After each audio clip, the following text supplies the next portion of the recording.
ఓం విఘ్నేశ్వరాయ నమః. శ్రీమద్ భాగవతము 33వ అధ్యాయము.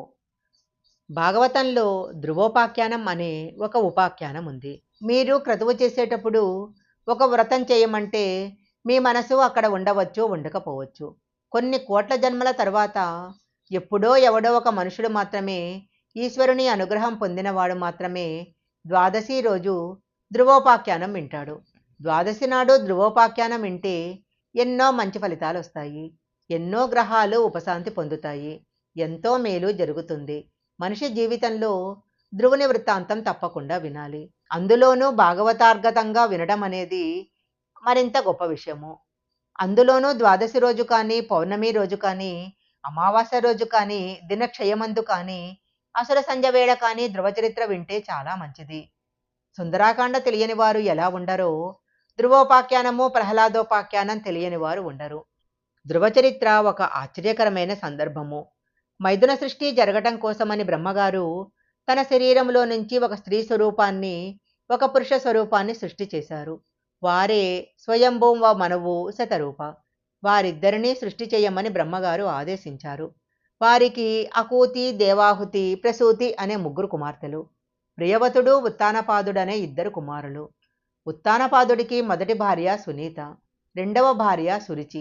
ఆ ఇద్దరు భార్యలతో చాలా సంతోషంగా ఉత్తానపాదుడు జీవితాన్ని గడుపుతున్నాడు. ఉత్తానపాదుడంటే పైకి కాళ్ళున్నవాడు. సునీత ఎప్పుడూ నీతి చెబుతూ ఉంటుంది. సునీతకి ఒక కుమారుడు, సురుచికి ఒక కుమారుడు కలిగారు. సునీతి కుమారుడు ధ్రువుడు, సురుచి కుమారుడు ఉత్తముడు. సాధారణంగా ఎవరికైనా జ్ఞానం పట్ల, వైరాగ్యం పట్ల మమకారం ఎప్పుడు కలుగుతుంది? అసలు భోగం అనుభవిస్తే వైరాగ్యం అనే మాట వస్తుంది. భోగమే అనుభవించని వాడికి వైరాగ్యం అనే మాటకు అర్థం లేదు. రాజైన ఉత్తానపాదుడికి సురుచి ఎందున్న ప్రేమ సునీత ఎందు లేదు. సునీతి ఎందు లోపల గౌరవం ఉన్నా సురుచికి లొంగిపోయిన వాడవడం చేత సునీతిని గౌరవించలేడు.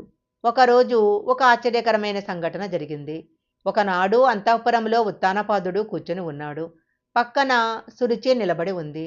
సురుచి కొడుకైన ఉత్తముడు తండ్రి తొడ మీద కూర్చున్నాడు.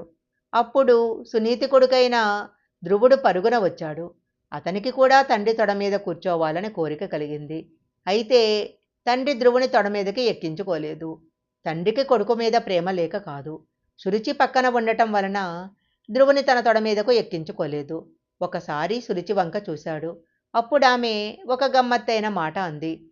నువ్వు నిజంగా తండ్రి తొడ మీద కూర్చునే అదృష్టం ఉన్నవాడైతే నా కడుపున పుట్టి ఉండేవాడివి. కాబట్టి నీకు ఆ భాగ్యం దక్కదు. కేవలము ఆభిజాతంతో ఈ మాట అంటుంది. సురుచి మరలా అంది. నా కడుపున పుట్టడం అంటే మాటలు కాదు. నా కడుపున పుట్టాలి అంటే ఎంతో అదృష్టవంతుడై ఉండాలి. నా కడుపున పుట్టలేకపోయిన వాడు తండ్రి తొడ మీద కూర్చోవాలంటే ఏం చెయ్యాలో తెలుసా? ఇంద్రియాలకు లొంగని వాడైనా శ్రీ మహావిష్ణువు పాదార విందాలకు సంసేవనం చెయ్యాలి.